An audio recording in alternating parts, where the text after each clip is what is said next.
Coming up on After the Whistle, District 6 high school sports battle Mother Nature. We'll bring you updates on postponed games. Plus, Penn State men's lacrosse top 12 matchup with a shocking outcome.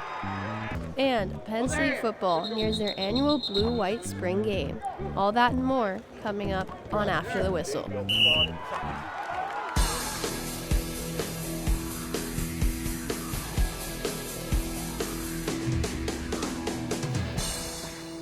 Welcome to After the Whistle. I'm Allie Wanskowski. Today we'll bring you updates of how weather has affected games around the District 6 area. And I'm Nico Rodriguez. We'll also have Penn State football's preparation for their spring scrimmage, as well as men's and women's lacrosse. Well, Allie, we had a full slate of high school baseball and softball games for today, but the weather around District 6, of course, had other plans. That's right, Nico. We had 4 games postponed between Monday and Tuesday due to heavy rain and some flooding. For baseball games impacted included Du Bois versus Bald Eagle area on Monday and State College hosting Chambersburg on Tuesday. Tuesday's baseball game between Huntington and Bellefonte was also rained out, as well as yesterday's softball matchup of Altoona versus Mifflin County. None of the affected schools have released information about rescheduling any of these games. Weather always becomes a problem for outdoor sports in central Pennsylvania in early spring. To learn more about why we're getting all this rain and when it will stop, our student meteorologist Tyler Hughes is live in our studio. Tyler, how has the weather impacted District 6 sports this week?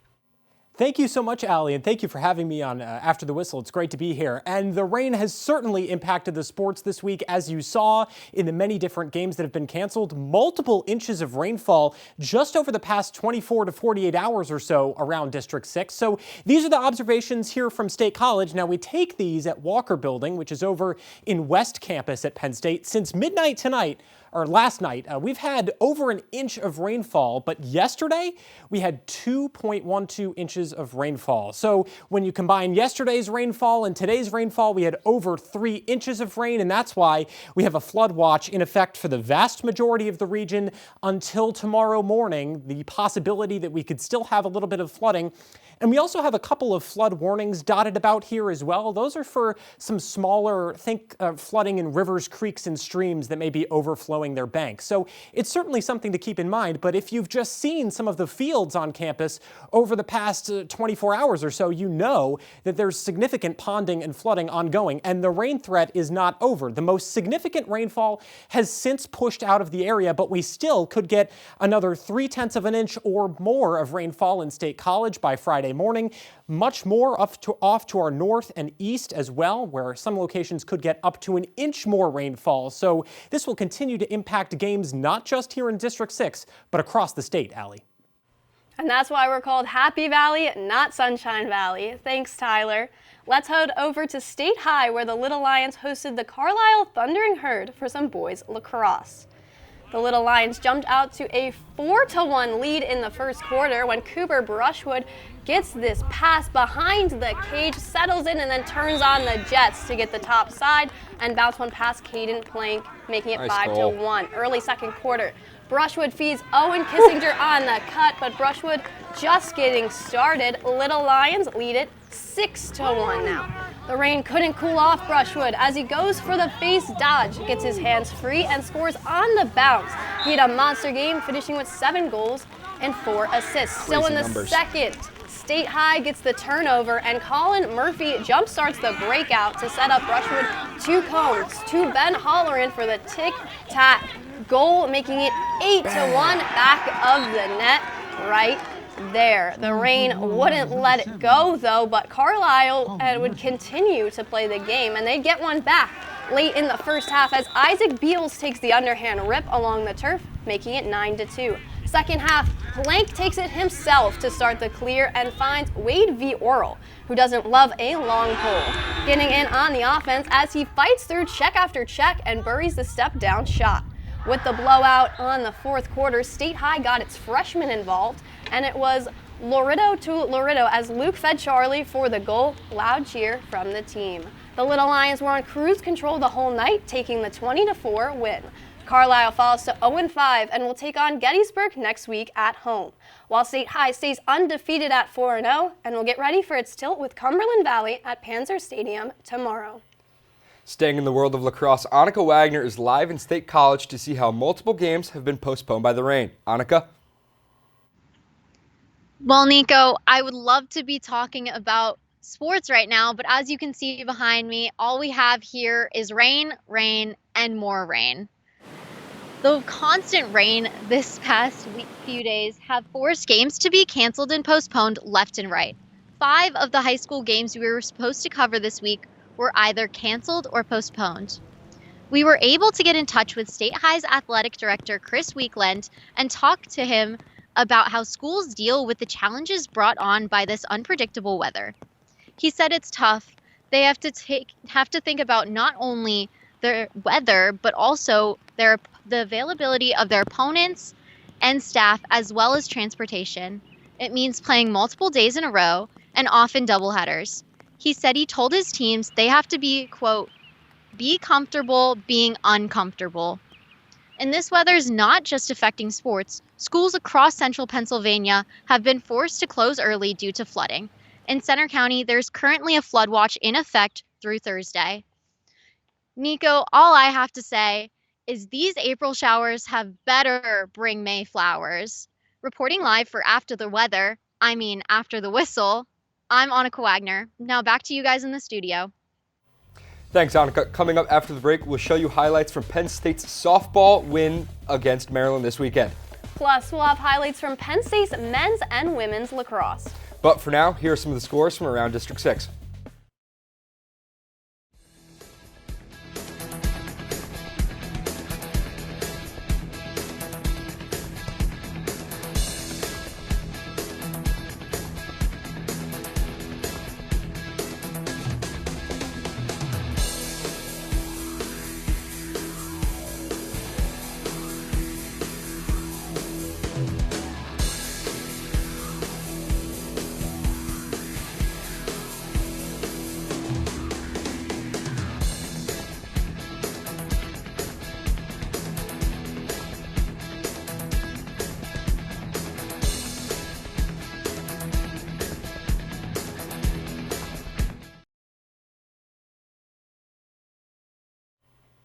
Welcome back to After the Whistle, brought to you by Com Radio, the Center County Report, and Penn State's chapter of Awesome. Maryland softball was one of 2 Terrapin teams to make their way into Happy Valley this weekend. So how did they fare against the Nittany Lions? Penn State continued their long march homestand this past weekend as the 24-6 Nittany Lions took on the 15-15 Maryland Terrapins. The blue and white took on one of the toughest pitchers in the Big Ten this weekend in Courtney Weish. In Friday's loss, Weish recorded 19 strikeouts, a career high for her.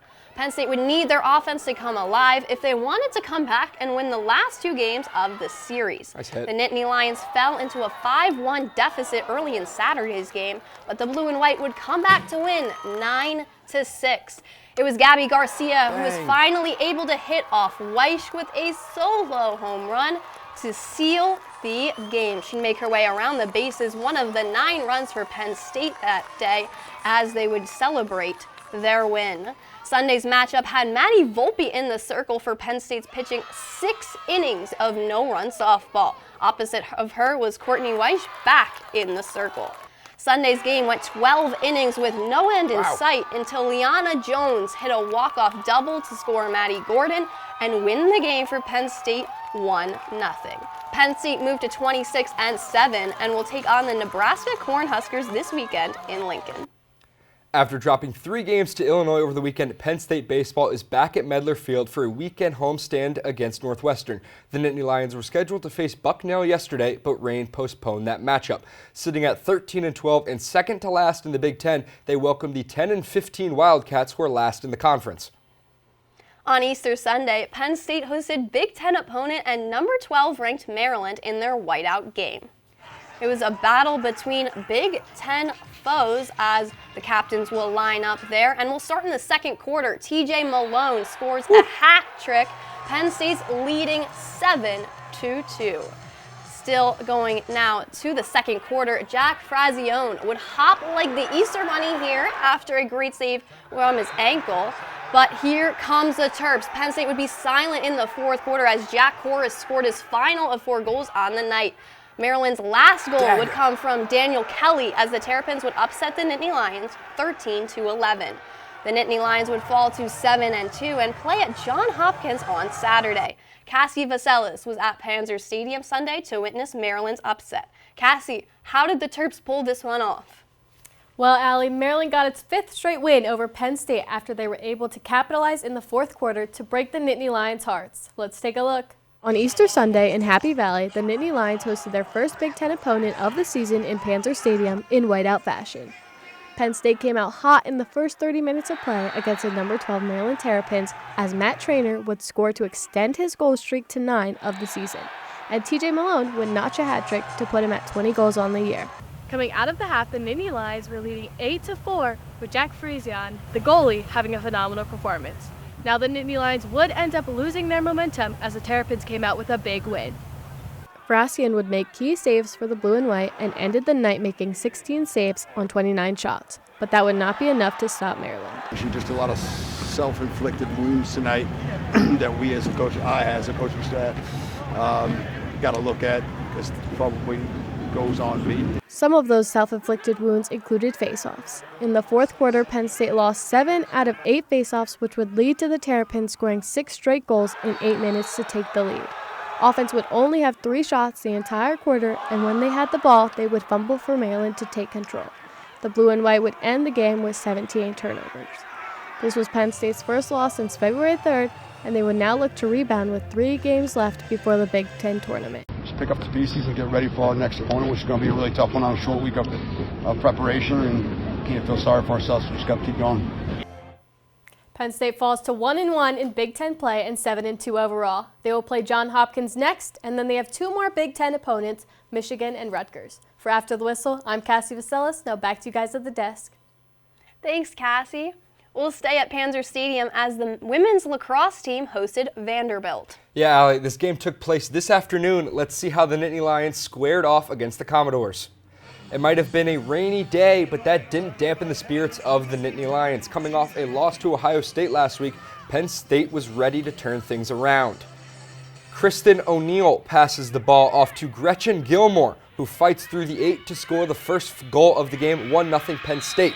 Look at that celebration. Then it's Kemper Robinson from Vanderbilt who gets around her defenders and scores. Another nice goal there. After Vanderbilt scored, Penn State would go on a 6-0 run featuring Kayla Abernathy and Kristen O'Neill. This is where things started not to heat up, but rained down.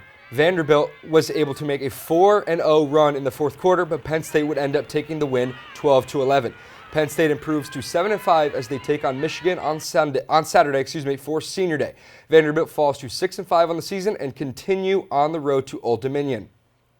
As Penn State football nears their annual spring blue-white game, all eyes will be on the many new faces on the roster and the coaching staff.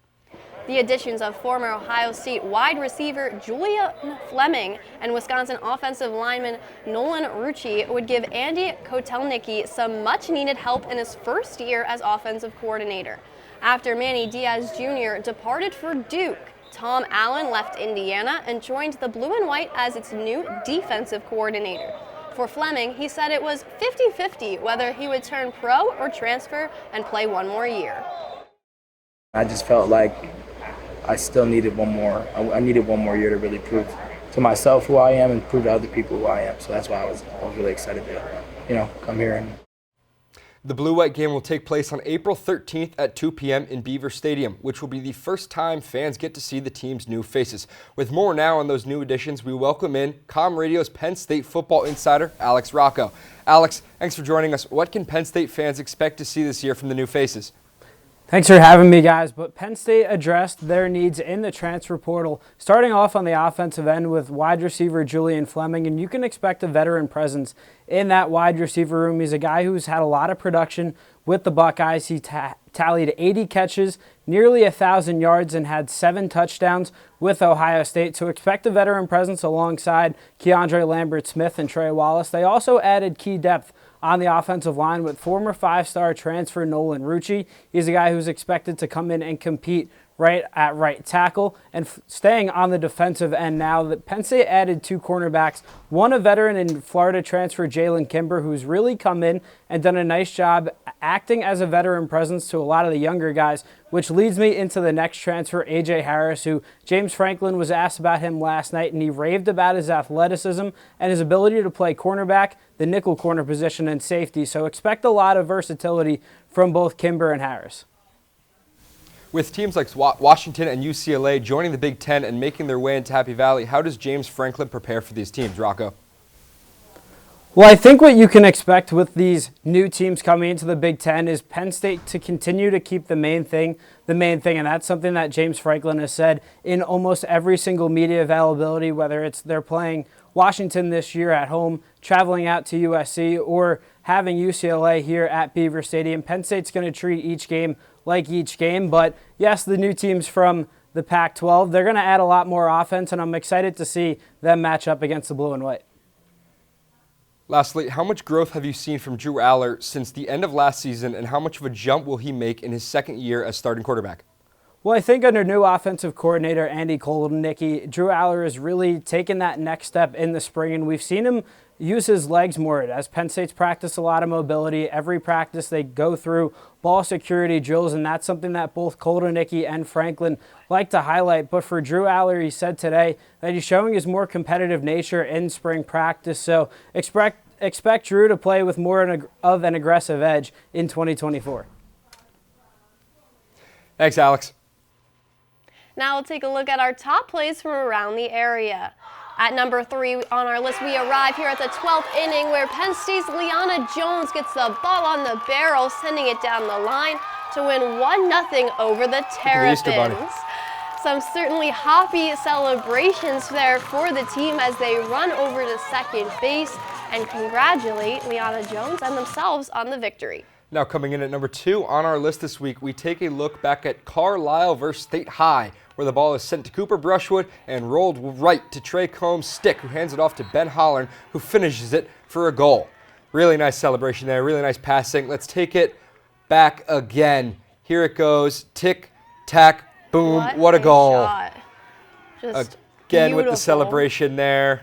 And now we have our top play of the week. Vanderbilt's Sammy Nutchow hands it right back to Molly Finlay, who swings it over her back to the back of the net for some soaking hugs in celebration. There it is in slow-mo again at that breaking back moment as she just no-looks it right into the net.